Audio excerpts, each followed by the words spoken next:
Buenas noches, profesora. En esta noche, el grupo número 1 estaremos exponiendo el tema sobre la presencia norteamericana en el Istmo de Panamá y el interés del control de la vía interoceánica. Bueno, la siguiente diapositiva, por favor. Bueno, como introducción, tenemos que mediante esta investigación se describe la temática de presencia norteamericana en el Istmo de Panamá y el interés del control de la vía interoceánica. Uno de los factores que ha favorecido la función transistente de Panamá es el tránsito constante histórico en el Istmo de Panamá. Y a la vez hay que tener en cuenta las causas que benefician la función transitista del Istmo de Panamá, que serían los factores geográficos, factor histórico, factor económico y factor geopolítico. La geopolítica de Panamá en las diferentes épocas, que serían época precolombina, que se referiría a la época colonial o hispánica y época departamental. También veremos sobre qué es una transición en curso, que se refiere más bien a nuevas oportunidades. Múltiples corredores interoceánicos que se conocen como nuevos desafíos, y observaremos el Tratado de Ballarino-Bidlack de 1846 con los puntos fundamentales del tratado. La siguiente diapositiva, por favor. Bueno, a continuación mi persona, Lisette Telechea, estaré hablándoles sobre el tránsito constante histórico en el Istmo de Panamá. A mediados del siglo XIX, durante la fiebre del oro, en el oeste de Estados Unidos, se construye a través del istmo del primer ferrocarril interoceánico del mundo, ya que la posición geográfica del Istmo de Panamá ha sido factor primordial en la determinación de nuestra función histórica, que es el transitismo. Luego los franceses intentaron unir los océanos por esta ruta sin lograrlo. Ya para 1889, la malaria transítica por el mosquito Anópeles y la mala gestión de los recursos dieron cuenta del proyecto y también de la reputación de ingeniero Ferdinand.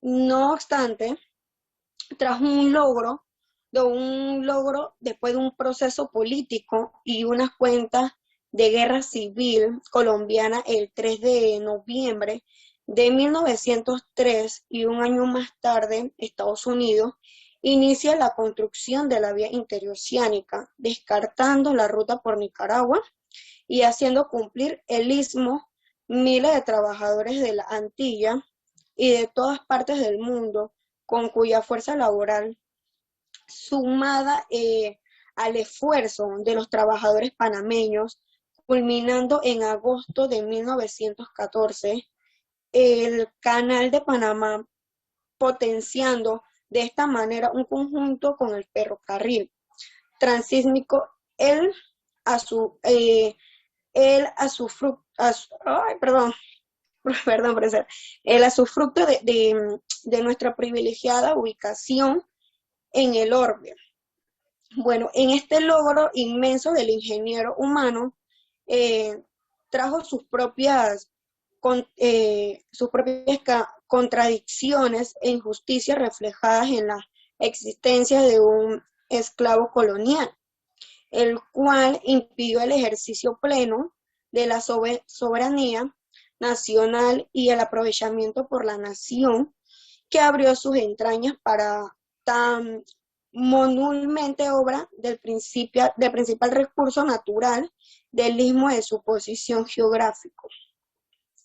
Y en octubre de 2006, bajo la presidencia de la República de Martín Torrijos, los panameños damos otro gran paso a la correcta dirección histórica y mediante una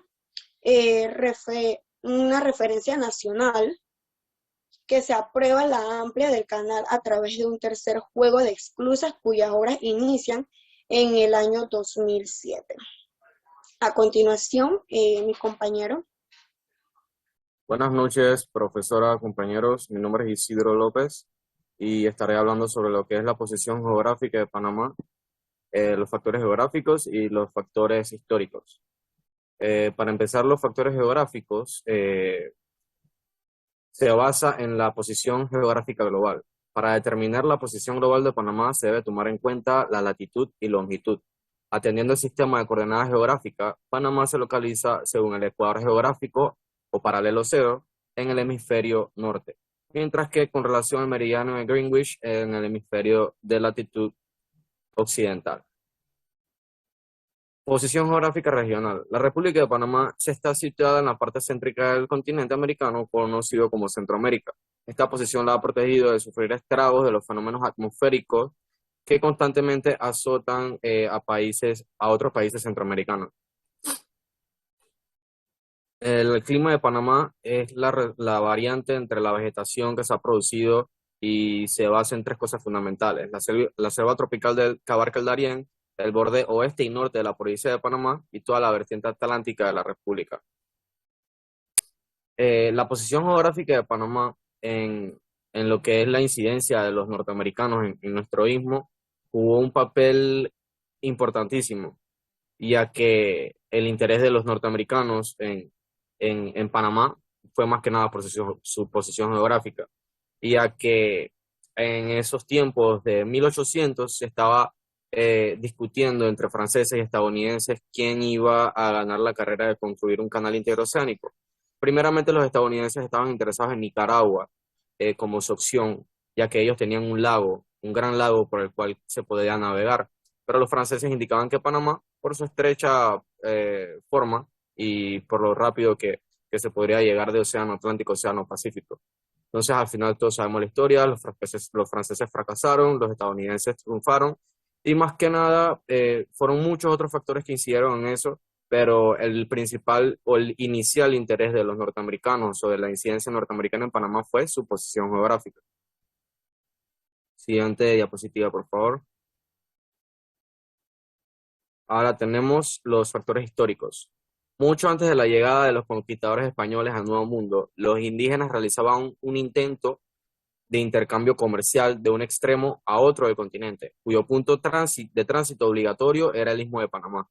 Según estudios etnológicos, los pueblos que ocupaban primitivamente la zona del Pacífico del territorio ismeño hasta el río Chagres eran derivaciones de los nahuas y los mayas, pues tenían idiomas y costumbres y características que están reflejadas en otras civilizaciones de Centroamérica y Norteamérica. Rodrigo de Bastidas fue un sevillano.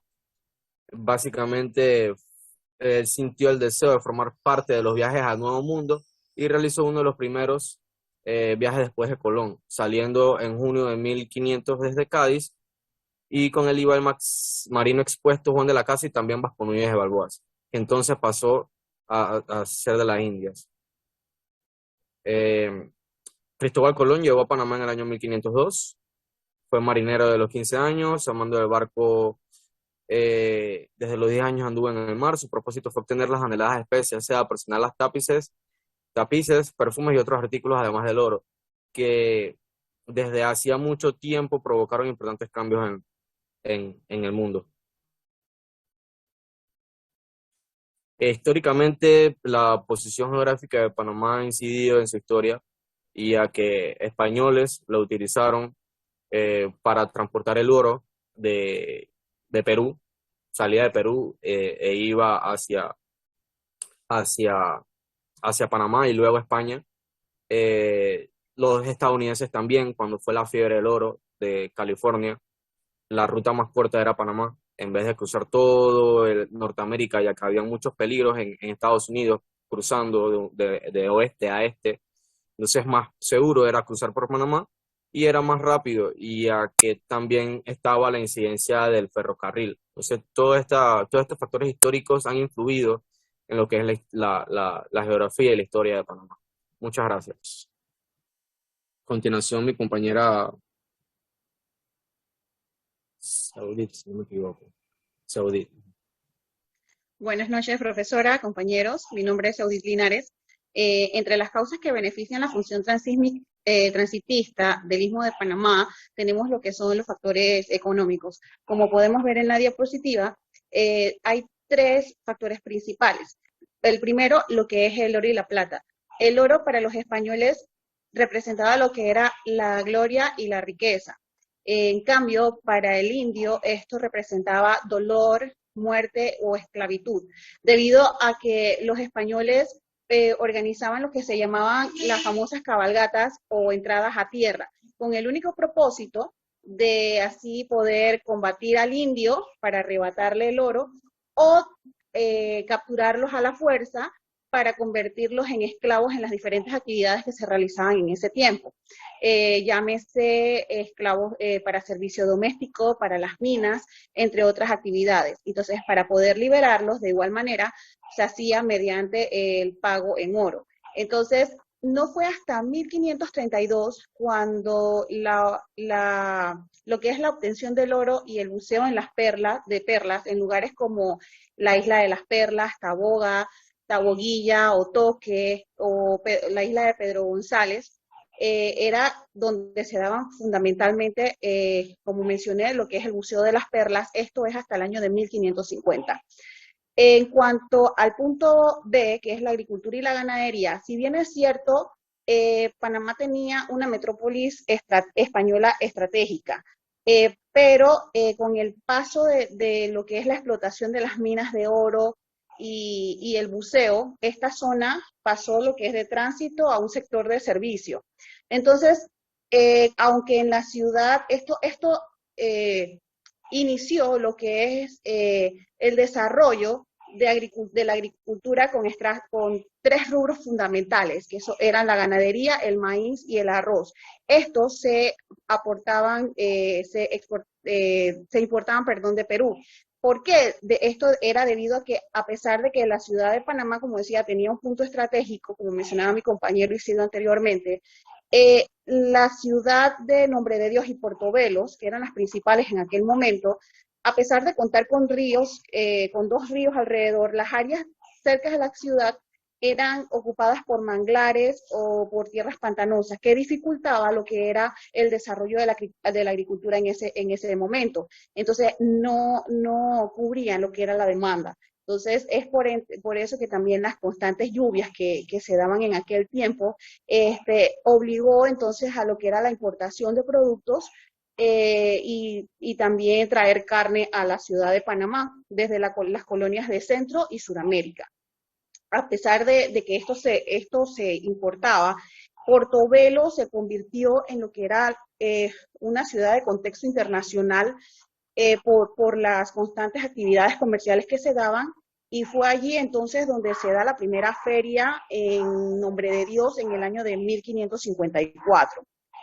Entonces, de esa manera entonces se abastecían a los comerciantes de la península lo que eran las colonias españolas en América.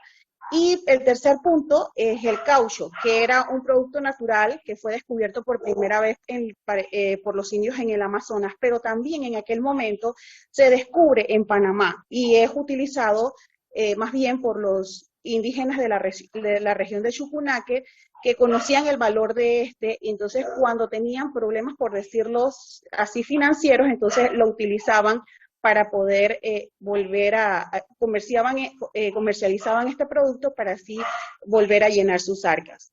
La siguiente diapositiva, por favor. Bien, ahora me corresponde hablarles de los factores geopolíticos. Estos factores permiten entrelazar el norte y el sur del continente americano.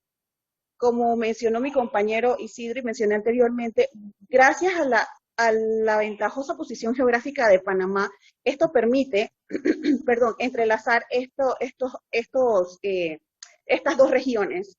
Entonces, haciendo de Panamá una ruta de tránsito mundial.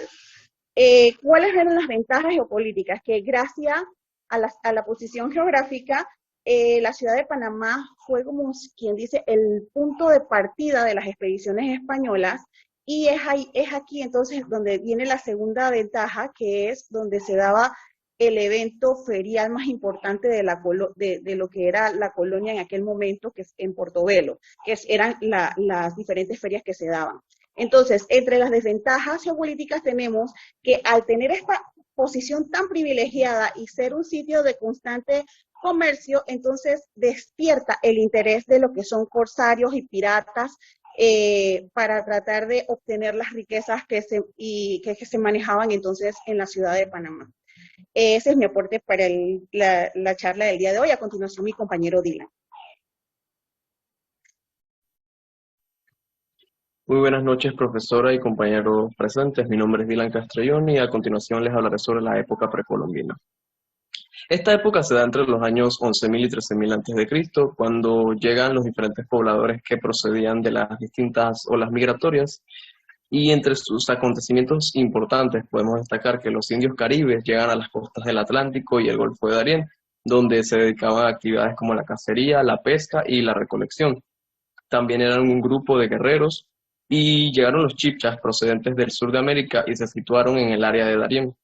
También se establecieron los nahuas y los mayas, que fueron los grupos mayoritarios del istmo, y estos se ubicaron principalmente en la parte occidente del territorio, lo que hoy es conocido como las provincias de Veraguas, Bocas del Toro y Chiriquí. Sus aportes fueron muy significativos a la cultura del país. Siguiente diapositiva, por favor.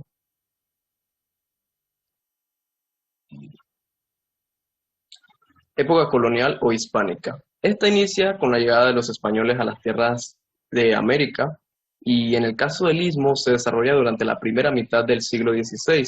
Y entre sus acontecimientos importantes podemos destacar que en 1501 Rodrigo de Bastidas descubrió el Istmo de Panamá. En 1502 Cristóbal Colón en su cuarto viaje llegó a las costas panameñas. En 1503 se creó la fundación de Santa María de Belén.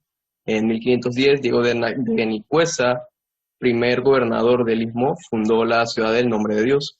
Martín Fernández de Enciso fundó Santa María la Antigua del Darién y en 1513 Vasco Núñez de Balboa descubrió el Mar del Sur. Siguiente diapositiva, por favor. Época departamental. Es conocida como la época de la Unión a Colombia y se da desde la Unión Voluntaria de Panamá a este país en 1821. Y entre sus acontecimientos más importantes podemos destacar que se creó la convocación del Congreso Anfictiónico por parte de Simón Bolívar en julio de 1826.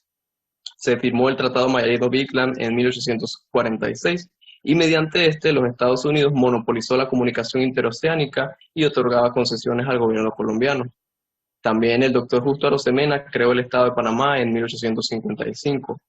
El concepto de formación económico y social fue elaborado por Marx a fines de la década de 1850, pero se incorporó al desarrollo del marxismo solo en la segunda mitad del siglo XX. Este permitió referir aquel otro más amplio y abstracto de modo de producción a sociedades específicas en tiempos puntuales. Muchas gracias. A continuación, mi siguiente compañero.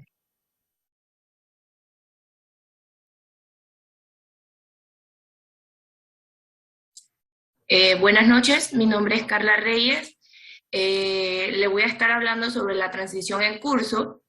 Como primer punto, una transición en curso es acelerado, es ampliado el desarrollo del capitalismo en todo el territorio nacional, dentro de las limitaciones impuestas por el transitismo y crecimiento contradicción en ellas. Este desarrollo se efectuó operado con una transicionalización de la economía panameña. Esto nos ayudó a tener una inversión masiva de capitales provenientes de Colombia, México, España, Inglaterra y los Estados Unidos, que ha tenido un severo impacto sobre el sector empresarial nacional productivo y previamente existente. Con esto podemos señalar que el proceso de Panamá en la transición en curso se ve generada en los sectores productivos agropecuarios e industrial. En segundo lugar, el país se ha visto lanzado en el mercado global sin estar preparado para ello. Con esto, Cabe agregar que el país carece de las capacidades necesarias para atender las demandas de nuevo tipo que estas transformaciones demandan en materia de capital humano, tecnología y gestión política. Con la incorporación del canal, esto fue en 1977. Lo anterior que mencioné permite añadir un tercer rango en el proceso en curso. En las condiciones descritas, ese proceso agudiza las contradicciones no resueltas del video modelo transista en el tiempo que genera contradicciones, de nuevo tipo de desarrollo país en conjunto. Este proceso, combinado de creciente económico sostenido con inequidad social persistente y degradación ambiental creciente. Al propio tiempo, esta transición sigue actuando a nuestra sociedad como un proceso histórico de gran dinamismo, cuyas consecuencias pueden llegar a ser del todo imprevisibles y de nuestra sociedad no asume un control de orientación. La siguiente diapositiva, por favor. Como nuevas oportunidades, el desarrollo de un proceso de transición que vive la sociedad panameña ha creado nuevas oportunidades y ventajas competitivas, que coexisten más antiguas que tienen a convertirse en un lastre para el incremento del conjunto. Esto requiere una perspectiva que la cultura no puede ofrecer, que vincula entre sí las transformaciones en curso, el país como un todo, de un modo que permite identificar el potencial de innovación e integración que emerge del proceso de transición. En el biosector de servicios existentes, antes de 1979, se ha transformado ahora a una verdadera plataforma de servicios globales, cuyos componentes más modernos interactúan de manera sinérgica entre sí. Para mencionar algunos que incluye esta plataforma, podemos mencionar un complejo de transporte multimodal, marítimo, aéreo y ferroviario, conformado entre 1850 al 2016, que alcanza un mayor nivel de complejidad con la ampliación de nuestro canal de Panamá. Otra sería una zona de libre comercio establecida en 1948 en Colón, cuando la forma fundamental de organización de la economía internacional consistía en mercados nacionales estrechamente regulados. Y por último, un centro de apoyo de gestión del conocimiento, conocido como la Ciudad de. Esto fue desde el 2000, que desempeña un papel creciente en la importancia del desarrollo de servicios innovadores en tecnología de la información. Muchas gracias.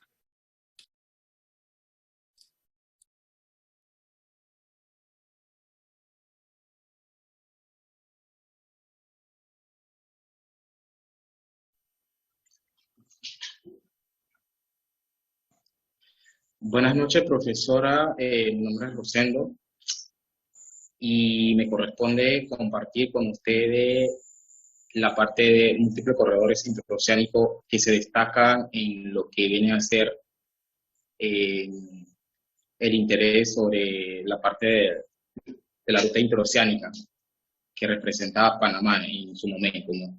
En el siglo XV y hasta el siglo XVIII. Podemos observar que estos corredores interoceánicos se dividen vamos a sintetizarlo en dos temáticas. Está el corredor interoceánico de la parte precolonial, vamos a mencionarlo, y está el corredor interoceánico que viene a ser cuando se da la era del desarrollo industrial. Dicho esto, vamos a definir o sintetizar de una forma rápida de cómo se desarrolla la parte precolonial que viene a ser entonces el corredor interoceánico. Aquí, como se mencionaba, lo que se busca es enfatizar o más bien potenciar los factores que favorecen a Panamá. Como se mencionaba anteriormente, estos factores de los corredores es la base que viene a ser la posición geopolítica de Panamá, los factores económicos, los factores social, ¿verdad? Porque hay una comunicación de la parte del desarrollo, tanto de la agricultura, de la ganadería y todo lo que conlleva el comercio entre sí, tanto de la población originaria y de aquellas personas que estaban llegando a Panamá. Se mencionaba a Vasconio de Balboa, entonces hay un interés de esta ruta como punto central para desarrollarla más adelante, ¿no? Entonces, una vez que se hace este análisis, hay dos recursos naturales que sobresale aquí, que viene a ser tanto el río Chagre y el río que, bueno, ya se dice en la literatura que ha desaparecido, que viene a ser el río Grande.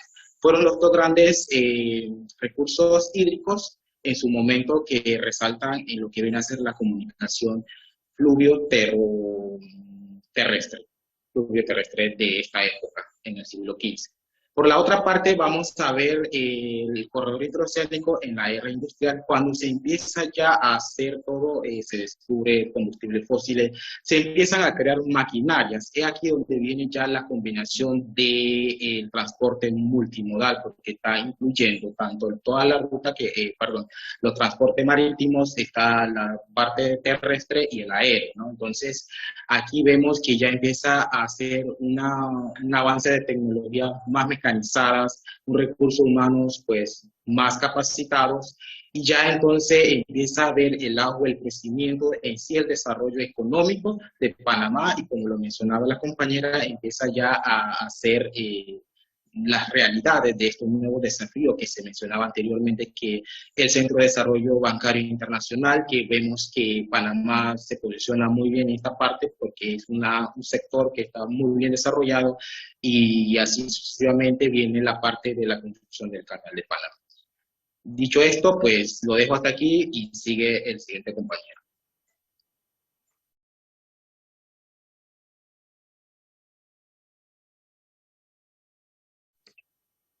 Buenas noches, mi nombre es Andrea y estaré tocando el punto sobre los nuevos desafíos, ya que fueron,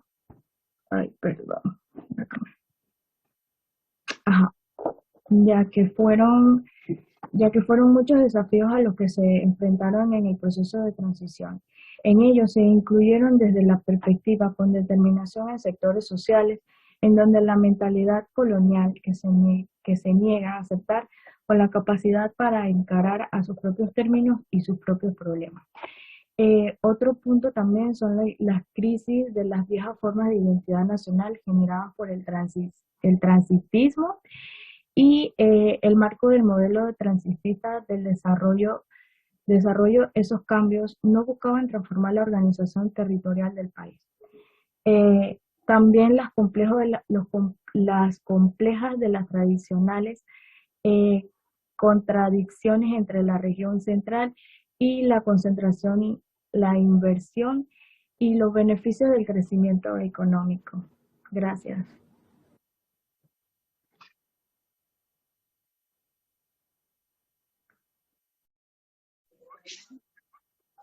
Buenas noches, buenas noches. Pues realmente, buenas noches, mi nombre es Carlos Aracemena y pues realmente conocernos y ejercernos, pues. En el país, pues, llegaron momentos de la historia, pues, que el transitismo conspiraba contra el tránsito. Pues las operaciones fueron muy eficientes y realmente muy sostenibles en el canal de la plataforma de los servicios globales, pues, que así mismo asociaban y depender de cada vez, pues, del desarrollo sostenible en un país en su conjunto. Pues, como sabemos que si el desarrollo diferenciaba el transitista, o sea, había una demanda, o sea, potencial de la posición geográfica y pues las capacidades pues, de nuestra población. Pues el tránsito fue realmente inaugurado en el 1979, pues así llegando a un punto de que la transformación económica del país requería una transformación institucional, pues para que abriera paso a una transformación social. Pues esta vez fue una demanda de un proyecto nacional con un desarrollo integral que incluso pues sostenible, era sostenible pues así sea al oriente del proceso, fue así transformando al modo que desembocaba un estado nuevo para pues crear un país nuevo y renombrado.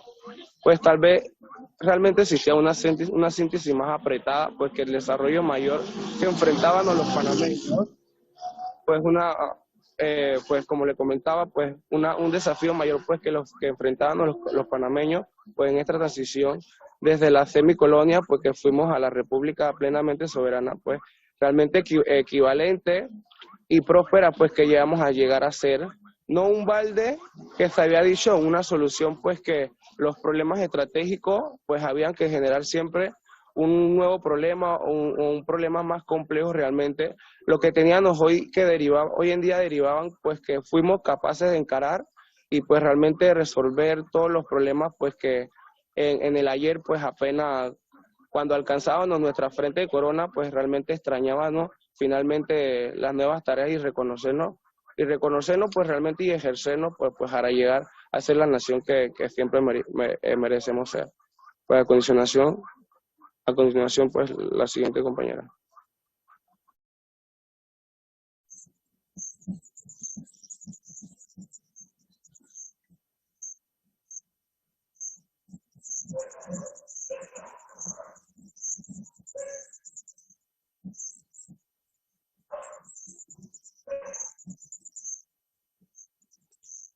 ¿Me escuchan, Sí, compañera? Buenas noches, mi nombre es Danelis Hernández y les voy a hablar sobre el Tratado Mayarino-Bitnac. Este tratado fue firmado el 12 de diciembre de 1846 por la República de la Nueva Granada, actualmente Colombia y Panamá y los Estados Unidos, representados por Manuel María Bayarino y Benjamín Binland respectivamente. Esta sería una de las antesalas de lo que sería la separación de Panamá en 1930. Luego de la desintegración de la Gran Colombia en 1830, el departamento de Panamá había intentado intentos separatistas ese mismo año. En 1831 y de 1840 a 1841, donde se establecía como un estado independiente. A su vez, en ese mismo periodo de independencia, el secretario de Relaciones Exteriores de Panamá, Mariano Arosemena, instó a una conveniencia a lograr que el Reino Unido, los Estados Unidos y Francia protegieran la integridad y neutralidad del Istmo de Panamá. Mientras tanto, en Nueva Granada había instado a los Estados Unidos a garantizar la posesión, soberanía y neutralidad del Istmo de Panamá y ofreció a cambio ventajas para el paso por el istmo de sus mercancías y pasajeros. Es así que se firma el Tratado de Paz el 12 de diciembre de 1846, pero que fue una desventaja para Panamá, especialmente por el artículo 35, en el que se decía que Estados Unidos prometió la neutralidad del istmo y el libre tránsito a los océanos, otorgándose así un derecho para intervenir en Panamá. Gracias.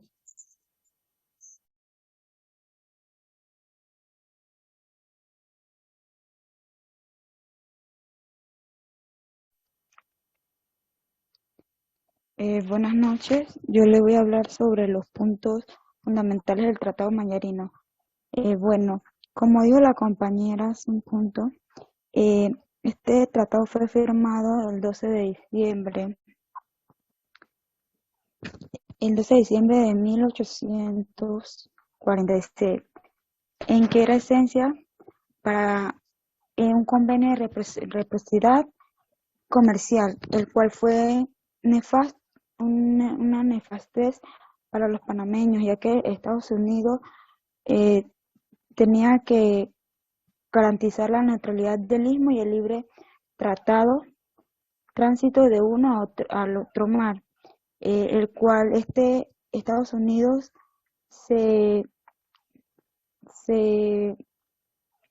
¿cómo se dice?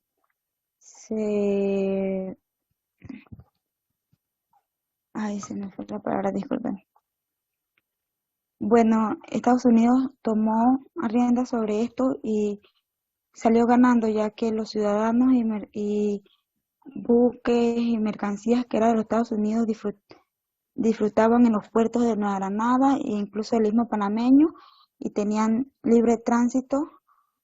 Aparte, el gobierno de Nueva Granada garantizaba que el gobierno de los Estados Unidos tenía el derecho de libre tránsito y no se imponían ni cobraban a los ciudadanos de los Estados Unidos por sus mercancías, peajes o su paso. También lo cual nos llevó a que los ciudadanos no se podían imponer. Los Estados Unidos garantizaba la perfecta neutralidad y miraba en ningún tiempo extendido sobre el tratado de la introducción de libre tránsito. Los Estados Unidos garantizaban de la misma manera los derechos de soberanía y propiedad de la Nueva Granada al tránsito y poseaba sobre todo dicho territorio. Esto llevó a que Estados Unidos salió ganando, ya que no le pagaba a Panamá por todo lo que pasaba en los tránsitos sobre el canal. Siguiente. Bueno, como conclusiones podemos concluir que mediante la elaboración de este trabajo pudimos concluir que el canal de Panamá, el cual se abrió tránsito el 15 de agosto hace 106 años, fue usado por Estados Unidos como un arma para expandir sus políticas colonialísticas y imperialistas en América Latina. También trajo la construcción del canal para los Estados Unidos, aumentó considerablemente su presencia militar, las cuales trajo amenazas para los gobiernos latinoamericanos. Estados Unidos en Panamá representó una amenaza para las naciones latinoamericanas durante el siglo XX. Y con la firma del Tratado Valladolid-Navidad, en 1855 se construyó el primer ferrocarril, el cual fue